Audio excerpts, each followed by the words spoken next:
It was a comfortable job, and he was aware of it. Arguably the best position in the kingdom, and he acknowledged his good fortune. Finding work wasn't always easy, especially because he was a foreigner. Many of his friends held laborious jobs and unskilled roles because they were foreigners. Even those who pursued the professional paths encountered closed doors due to their race or their religion. Throughout his journey, there were barriers and obstacles, but he overcame all of them. His life unfolded as a true rags to riches story. And he expressed gratitude to God every day for his current position. The comfortable job meant, he didn't have to toil under the hot sun or worry about anything to eat or worry about a place for his family to live. It provided security for his family, a comfortable home and an abundance of food. And he was keenly aware of his plush job. Some of y'all know what I'm talking about. Cheryl, your good job, It was cushy, and he knew it. He was determined not to let anything spoil the good thing God had going for him. His name was Nehemiah. And the Bible informs us in Nehemiah 1:11 that he served as the cupbearer to the king. While this role doesn't necessarily mean much to us today, but it carried an importance for Nehemiah. Essentially, he had a cushy job, and his responsibility was just as it suggested. He carried the king's cup. So during this time, everybody was trying to kill the king. Right? You kill the snake, you kill the head, the snake will die. So everybody was gunning for kings back then, right? So there was always forms of deposition and political changes and assassinations coming from unknown places and unknown sources. And so the cupbearer was appointed to ensure that the cup that the king drank posed no threats to his health. So Nehemiah carried the cup with him everywhere he went, never letting the cup out of his sight. He reassured the king that every time the drink was poured, that the cup was safe. And so the king and Nehemiah had to have a good relationship. The king had to trust him. So the only drawback, though, to Nehemiah's job was that he had the privilege of taking the first drink, just in case. And so, but with optimism, Nehemiah was saying to this point, so far, so good. My job is cushy. It's kind of high risk a little bit, you think about it. I'm protecting the king, right? But up to this point, I don't have any complaints because I see my brothers out there busting bricks. So I think I would want Nehemiah's job as well. And sometimes, it's easy to fall into the comfort of life. It's easy to fall into a church community. And some churches settle into a comfortable routine. Steady offerings, content preacher, nearly paid off buildings. They resist change. They resist all of that. And then they find themselves in what you call a rut. Which we know that a rut is a grave with both ends kicked out. It may be comfortable, right? But we're not contributing much to the kingdom. We're just going through the motions. And in our life, sometime within our personal journeys, it's a common pitfall to succumb to the allure of comfort. We often find ourselves settling into a routine that feels safe. I got a steady job. Don't mess with me. I'm going to get here at 8:06. And I'm going to leave at 4:50. Because when fire hit, I need to be in my car. As long as I'm on the premises, I'm on the clock. And I'm going to keep doing that. And I'm going to keep doing that over and over. I got a steady job. I got familiar surroundings. I know all of my friends. I know where I'm going. Like, I know the route that I'm taking, right? And I'm contented. My family could be doing better, but we ain't doing too bad. I've seen worse. right? We can pay our bills, right? We're not worried about that. Yeah, we want more, but we good. So similar to how some churches establish a routine, we too in our lives can fall into a personal rut, much like the church predicament. And then we find ourselves sometime in our comfortable jobs and our comfortable lives in a rut to where we thought we were just down about to come up, but you really look, it's a grave. Because I've really died. Yeah, I got life in my physical body, but all the dreams and hopes and desires and everything else that I had are dead. And just like churches merely going through the motions without actively contributing to the broader purpose, when we get in too comfortable of a situation, we become stagnant. And then breaking out of our personal comfort zones is essential, but I just don't see my way out. And it's a reminder to embrace change and seek challenges and avoid the inertia that comes with this. And I hear this, and I come to church every Sunday, and Bishop is preaching with power and with force and telling me what I am and telling me what I'm not and pushing me into my destiny. But I leave home, and I get into my car and on the way home, and I wake up, and nothing has changed. Because I'm in my comfort zone.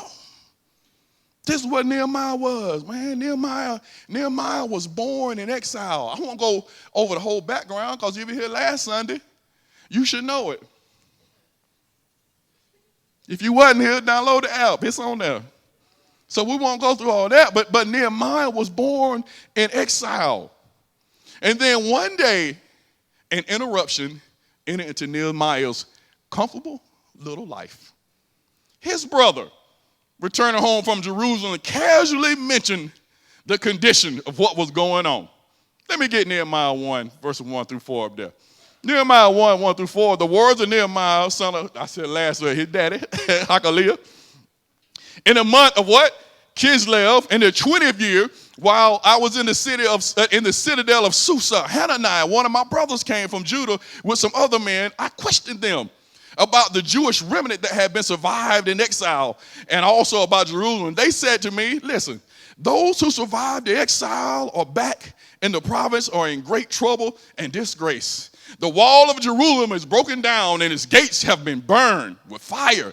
Nehemiah 1 and 4 said, when I heard these things, I sat down and I wept. For some days I did what? Mourn. And what? Fasted. And I what? Prayed for the God of heaven.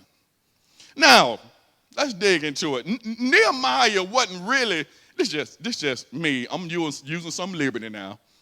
When Nehemiah asked his brother, how everybody doing? How many of y'all do that? How your folks doing? And the truth be told, you don't really care. Because you don't have, you see him in Walmart, like, I'm going to tell you how I know you don't care, because you don't stop walking. You're like, hey, how your folks doing? You're cute. Good. And the whole time you think, because they love to talk. Listen, no, you don't really care. You don't really care. So we ain't necessarily sincere with our salutations and stuff all the time. I'm just going to tell you the truth, because I know I'm not. I say, hey, how you doing? And keep on, don't even wait on the answer. How you doing? If you see me do that to you, just know. Don't take it personally. It just ain't you. I just don't have that much. But Nehemiah as a man, how the family, man, everybody doing their brother, man, look. The wall's broken down, man. They're in ruins. It's burned. And so Nehemiah was shaken by this news. Right? So if he had really kind of taken a moment to kind of get out of his comfort zone, like this cushy little job, he might have known it. Because they had been in ruins for a long time. So these people had rebuilt the temple. They had rebuilt the temple, but the walls around Jerusalem were still in ruins. They had rebuilt the temple, but the walls around Jerusalem were still in ruin. They had rebuilt the temple, but the walls around Jerusalem were still in ruin. So if the walls around Jerusalem are still in ruin, that means that the temple was open for attack. That means the city was not safe. Some of you in your own personal life got some walls that have been ruined. There's some relationships in your mind that if you can think back right now, they're burned down to the ground.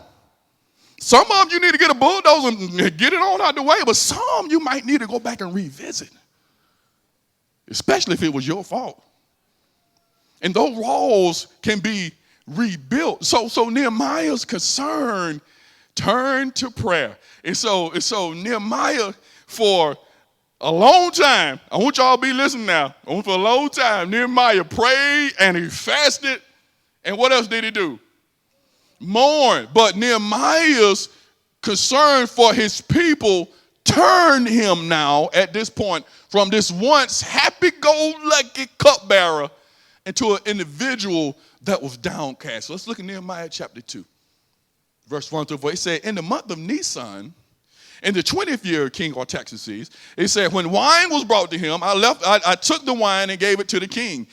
He said, I had not been in his presence before. Sad. So the king asked me, why does your face look so sad when you're not ill? This could be nothing but sadness of the heart. I was very much afraid because now during that time, it was against the law and protocol to be sad in the presence of a king. They inoculated, they shielded the king from anybody that was sad. So in order for the king to even ask him why he was sad was taking a risk for Nehemiah. So the king said, why are you sad? Because everybody else that came in sad, guess what happened? Right, they were dead. I'm saying kill. No, they were dead. You come in sad, you dead. And so, but this is the thing about it though. Nehemiah told him what was going on. So then the king asked him, he said, what is it that you want? So let's back up. So how in the world did Nehemiah go this long a time and the king didn't even notice? Because it said that his brother told him initially, y'all with me? Initially that it happened in the first month of what? Kislev, which is our November-ish date. Now in the month of Nisan, which is our March date. 4 months. He did what? Prayed and mourned. So for 4 months, he did what? Okay, let's take them last ones off. For 4 months, he did what? Fasted. For how long? 4 months. Put that, I know I didn't tell y'all this. Put that fast slide back up there.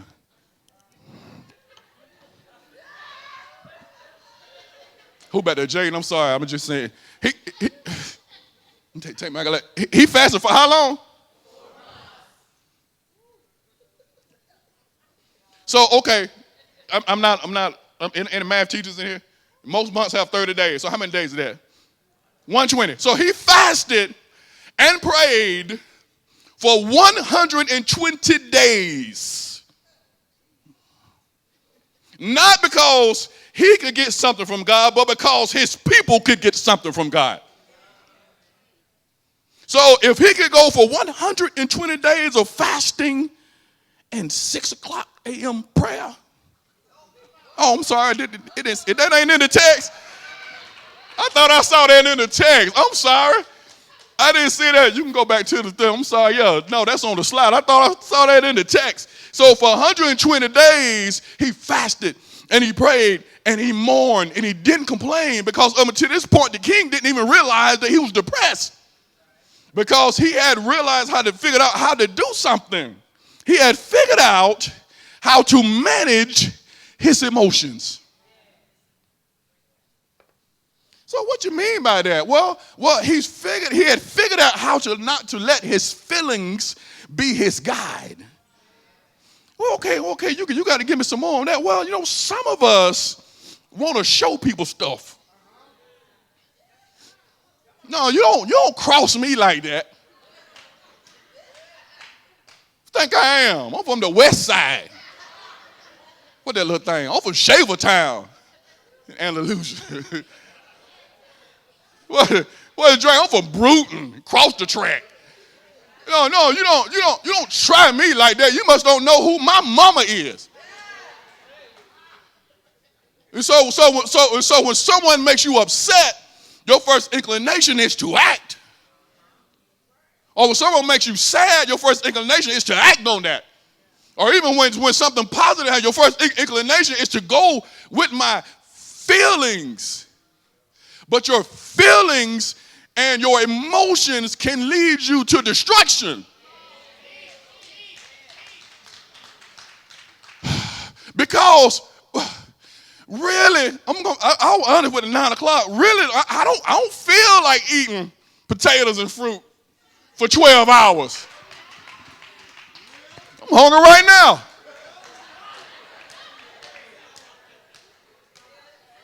That's why I want to fool with that broth, fooling my body.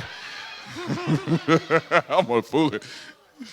I don't feel like getting up at 6 a.m. and getting on a prayer call. I only feel like being here right now. You want to know what I feel like? I feel like being at the house, getting ready for the Chiefs and the Bills game tonight. And then one more before that. I don't care nothing about it, but I'm really waiting on that big one. That's what I'm just being honest with you. That's what I feel like doing. I played 4 years of college football, and somebody asked me to come speak to the team one time. I was like, okay, I'll come back over there and speak. So I'll speak to them. I said, I'm telling you right now, God, I felt like quitting every day. They thought I was coming there with something positive. I said, no, man, shoot. We out here with 50 to 100 pounds of equipment on our bodies in 185-degree heat, and we looking across over there at the sub, and people laying out by the pool playing volleyball. I don't want this. Babe, I have scholarship though, so and there I couldn't be moved by my emotions, right? I don't feel like doing all the things that I'm supposed to do, right? But this is the thing, Jesus didn't feel like going to the cross. Jesus didn't feel like putting nails in his hands and having nails drawn into his feet. Jesus didn't feel like dying for somebody who don't care nothing about him. He didn't feel like being betrayed by Judas.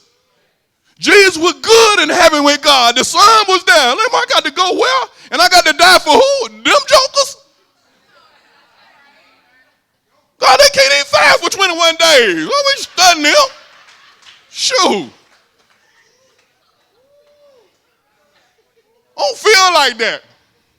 I don't feel like it. Who just don't feel like it? Man, I don't feel like that. I want to be at the house with my boy. We go playing football, basketball, something. You just talk about feelings, right? Right? You don't always feel like doing the things that you know you're supposed to do. You don't feel like getting up and going to work every day, but you do, right? Why is it no you don't feel like? Or the Holy Ghost came in and it was quiet. You don't feel like all the time. Kids over there. You don't feel like doing anything, but mother, me and mother had a conversation in back. Can I say it? Mother gave me. I ain't telling 9 o'clock. I thought it was just a little bit too raw. Let me see how I can say this without getting in trouble. I'm just gonna say it. Hey, I'm just gonna say it that and if you want some scripture on there, call me after and we can talk. God doesn't even care about your feelings.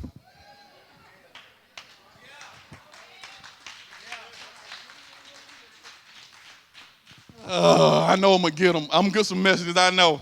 But you know what he's concerned about. And I will say this. He does want you happy, but he's more concerned about your joy than he is your happiness. Because happiness comes from an earthly feeling. Joy comes from God.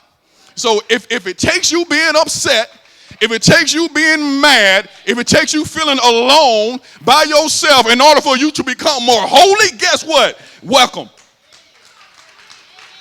And when you have the joy of the Lord, all of that comes with it. So we focus on getting him, then he gives that. Yeah, he wants you happy. But he wants you holy first. So Nehemiah explained the situation to the king. Then the king asked him a question. He said, what do you want me to do about this? No, what do you need from me, Nehemiah? Keep in mind, Nehemiah had been praying for 4 months. And then the king said, okay, I got you. What is it you want, Nehemiah? And then what did Nehemiah do next verse? It said, then I prayed to the God. Wait a minute, how long had he been praying? And then the king said, what you want? And then Nehemiah said, hold on, let me pray about it. Wait a minute. Nehemiah, what you been praying about? Right? For 4 months. For 4 months, he had been praying, but then the king said, what you want? Nehemiah said, oh, wait a minute. I wasn't necessarily expecting that response. Which leads me to a point here that sometimes we don't even believe what we're praying for.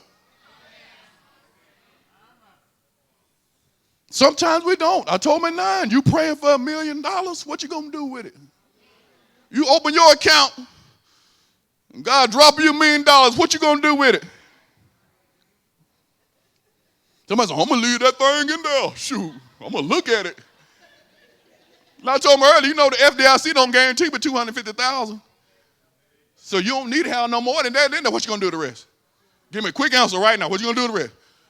Right? If you can't give that to me, you ain't ready for it yet. So you can pray all day you want. God does not honor prayers with no management.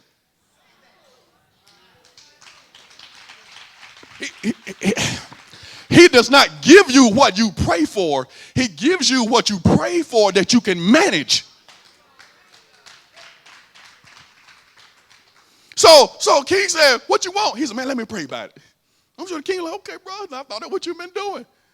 Right? But it's one thing that he had that you got to realize that when you kneel to the king in heaven, you can stand before any king on earth. When you kneel to the king, you can stand before any king on earth. So don't act like you can't go and talk to your boss about a raise. Don't act like you can't fill out the job application even though you're missing 2 or 3 little requirements. I'm not kidding by that. You're not kneel to the king of heaven. Well, I ain't got the qualifications. Says who?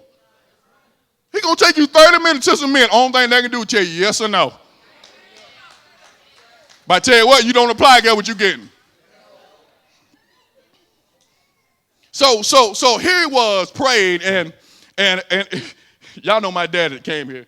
If I was Dr. W. Peterson, I would say, let me use my sanctified mind and tell y'all what this prayer sounded like. Nehemiah said, hey, God, it's me, Nehemiah. So the king want to know what I need to do, what you need to do, what he need to do about them walls over there in Jerusalem. No, and that's an answered prayer to the one I asked for. So tell me, God, what you gonna do? And I'm thrilled. I'm thrilled that the king say that, but somebody give me, what's the plan?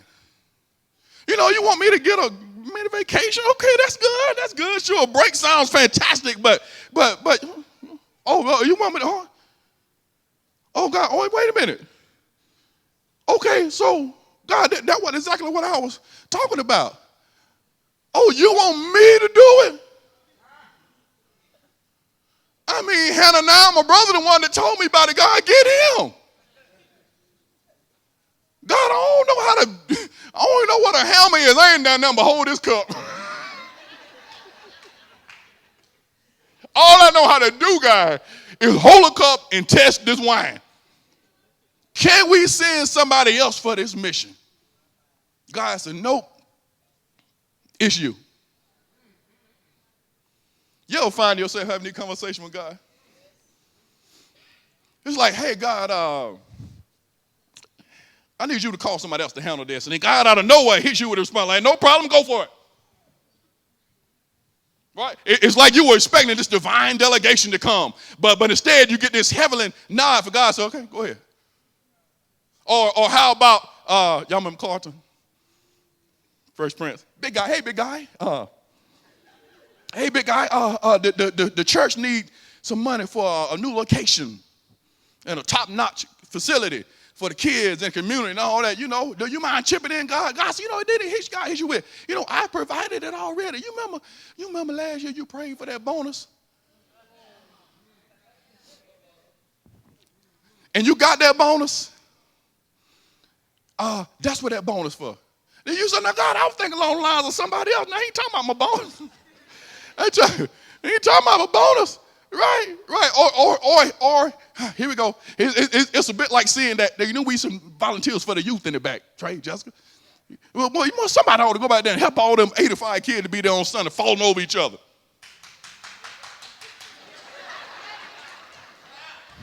For your victory. Somebody ought to go back, because I be seeing Trey and Jessica up here singing. Then they get through, they take off running back to the baby kid. Then they come on back in at the end and sing at the end. Somebody ought to help them out. And then God nudges you. Would it say, you know what? You're right. I got the perfect person. You. Or this like one. Or when you all like, God, the community needs some serious, tender love and care. Can you send a superhero to fix it? Suddenly you find yourself putting a cape on and wondering, God, what this for? What this for? He said, you the superhero. It's you. Which brings me all this way to the middle of this message, to the topic of this message. Who? Me?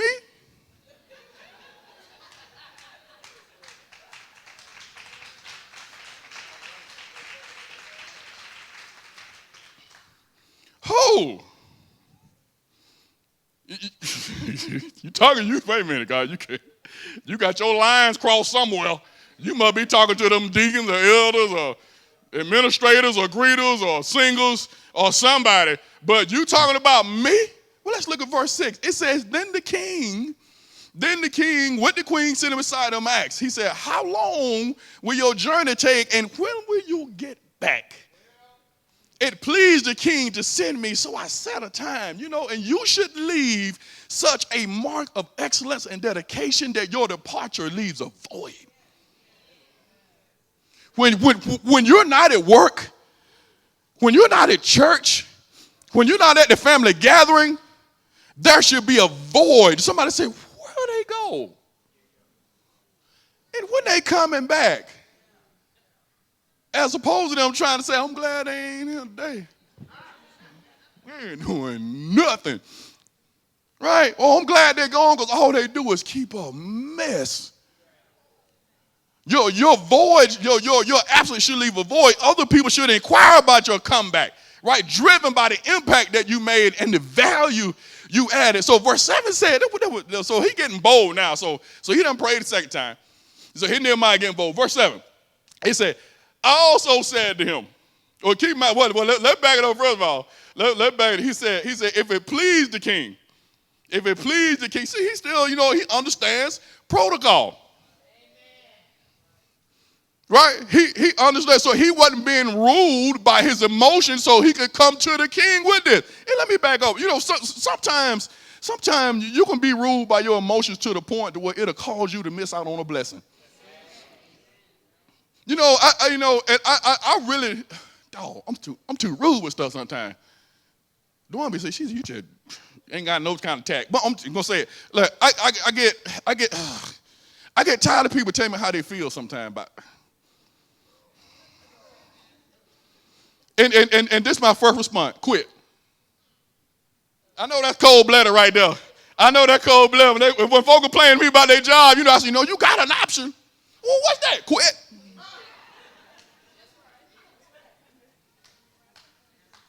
I'm so tired of my boss, man, quit. Shoot. Quit, you ain't got to worry about them no more. You ain't got no money, but you ain't got to worry about that problem no more. But sometimes it's a test that God tries to say, okay, can you control your emotions enough to still serve and work with somebody who's getting on your nerves?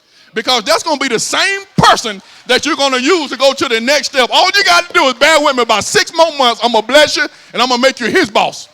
I'm going to make you her boss. I'm going to put you at an opposing company, and y'all going to put them out of business. But you can't be ruled by your emotions to the point that you go in there and cuss them out, and they blackball you in the whole industry. You got to learn how to control your emotions. When you control your emotions, and then the king said, what's wrong?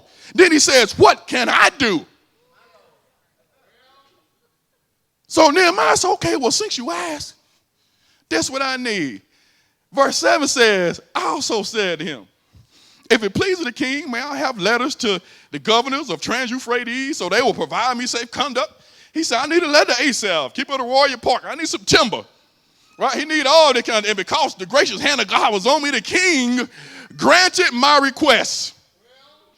So I went to him, gave him the letters and did all that. So Nehemiah leveraged the king's favor and the support. And Bishop told us last week that he had permission. He had what else? Provision. What else did he have? Protection. So he had a PPP grant from the king.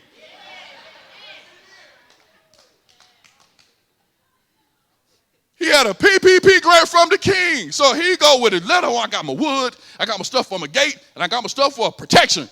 Right? So I'm on my way. He gave me an army to go with me. So here he come, got a wood, got an army.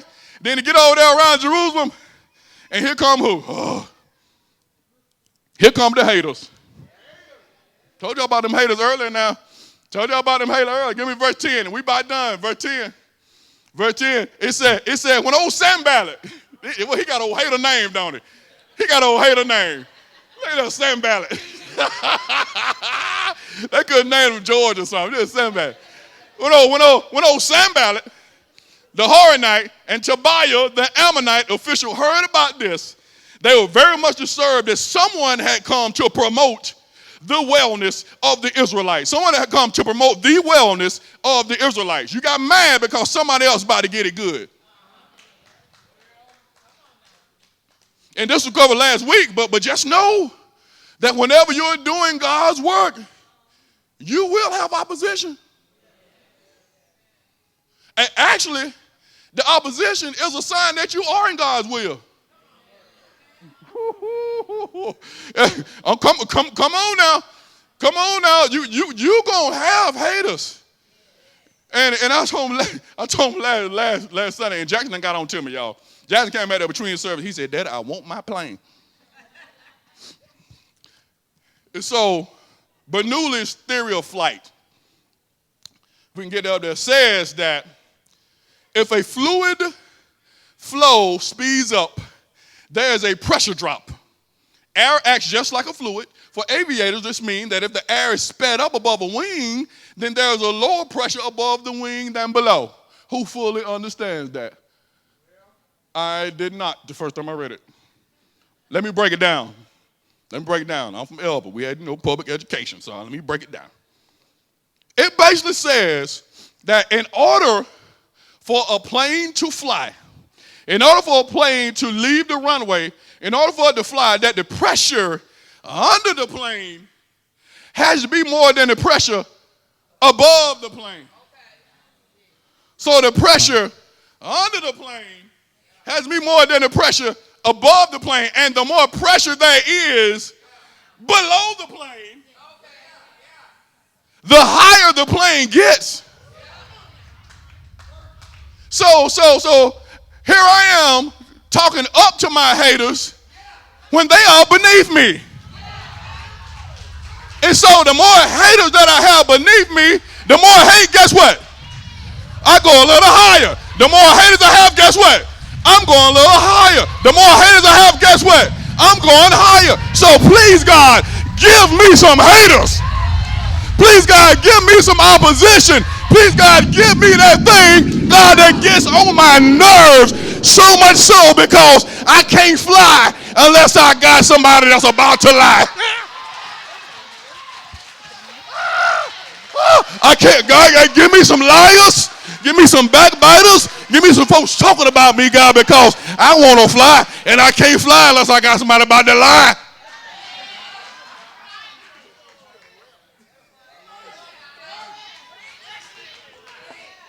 But you got to realize that the haters are under you. And you need them. So God, thank you for my opposition. Because if I ain't got no opposition, God, I ain't going to fly nowhere. God, I just want to sit on the runway. Okay, good. That's fine. Sit right there. I'm telling you right now, but a plane sitting in a runway will rust out quicker than it is flying in the sky. Why? Because the plane was designed to fly. It wasn't designed to sit. And the only way that you're going to fly, you're going to get in the air, you got to have opposition. You got to have gravity. You got to have people talking about you. So don't focus on them. Use them.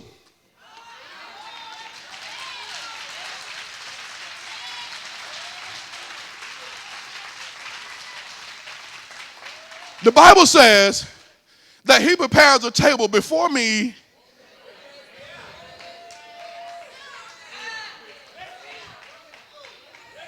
It said in the presence of my enemies. So that the enemies are still there. He prepares a table before I'm sitting there just eating. And these enemies all worry about me. So y'all want some? Ain't nothing but vegetables right now, but you can have something you want it. He prepares a table for me in the very presence of my enemies. So don't pray for a life with no enemies. Pray for a life of more Jesus. Pray for a life of more God. Pray for a life of more Holy Spirit. Worried about no haters? Come on now. You need them. God, thank you. Thank you for my haters. You don't remember that now? You're going to remember that airplane. As we heard to a close, Nehemiah chapter 3, it goes on to say that Nehemiah finally went, old Tobiah and Sanballat, went on about their business for a minute, and he rebuilt the wall of Jerusalem in 52 days. It had been destroyed for years.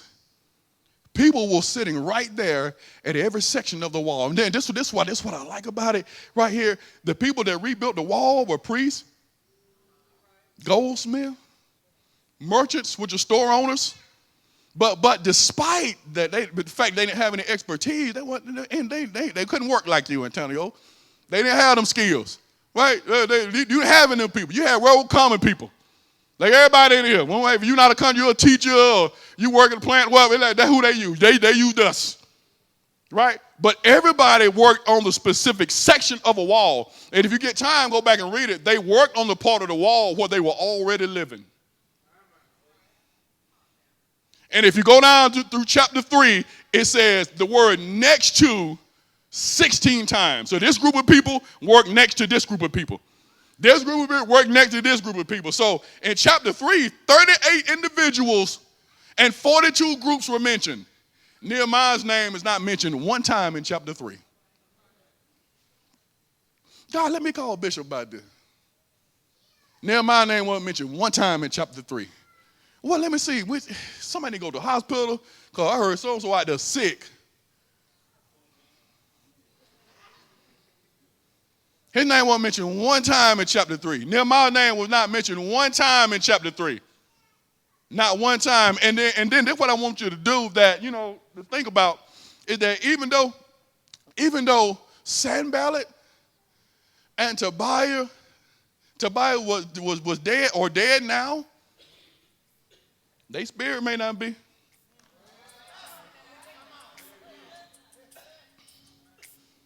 So I want you, and I only really like this, but I want you to look at your neighbor and say, are you Tobiah or are you Sanballat?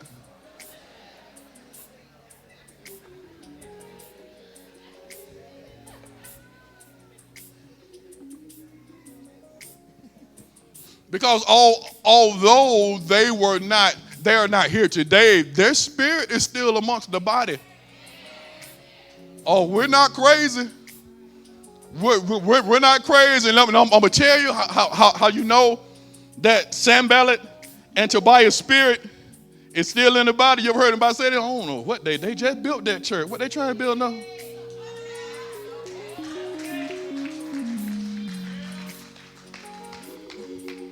You know how you hear the spirit of Sanballat and Tobiah? You're like, man, don't anybody get up at those 6 a.m. and those praying fast. I call you crazy. Don't sleep it. It's Saturday.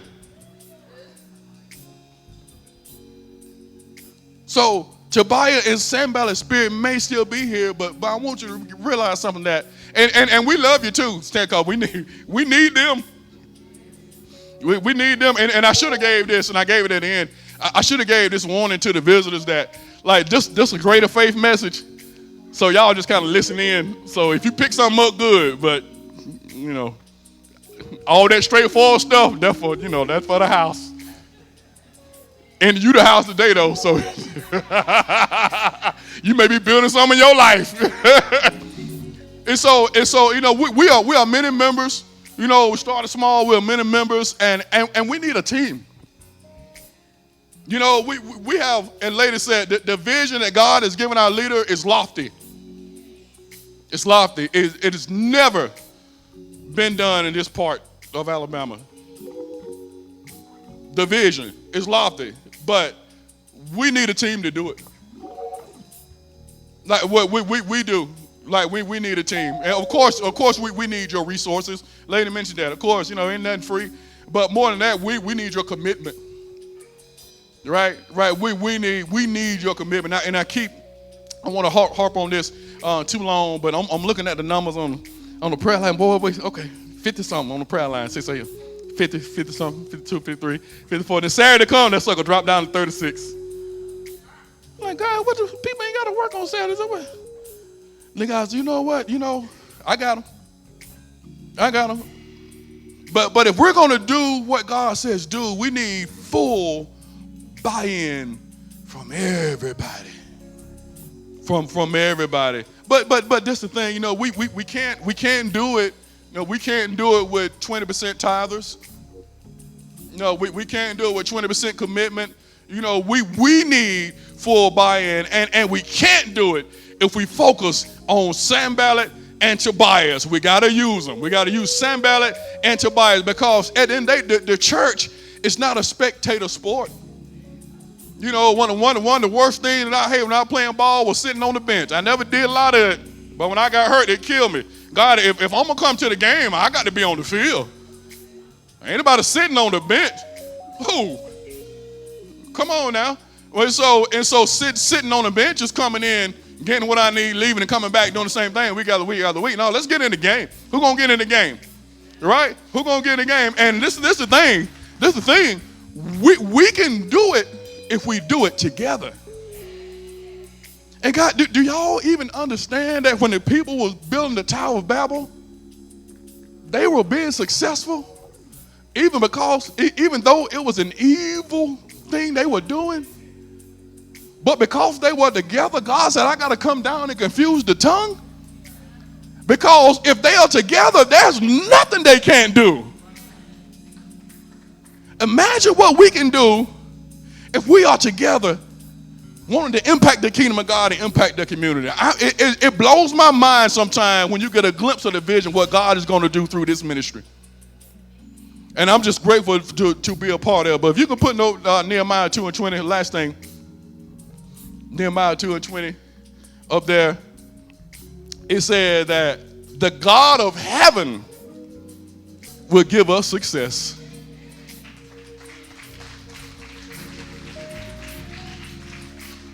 The God of heaven will give us success. And what I want to do right now is open the altar. And so we got today something called Amnesty Day.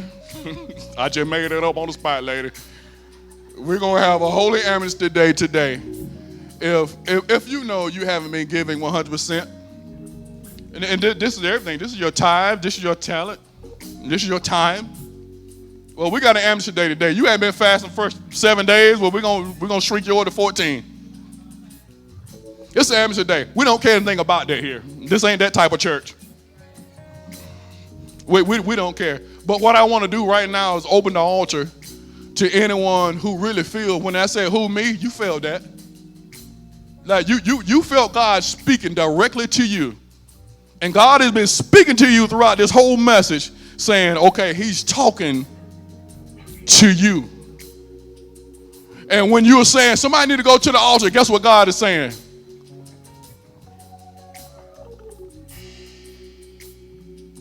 So as the praise team sings, I want everybody to stand. That kind of help people move a little bit. Y'all stand on up. Well, people don't feel like everybody looking at them when they stand. As the praise team is singing, y'all standing. If you didn't make your way to this altar to make that commitment to God, If the Lord of heaven is speaking to you, do so at this time.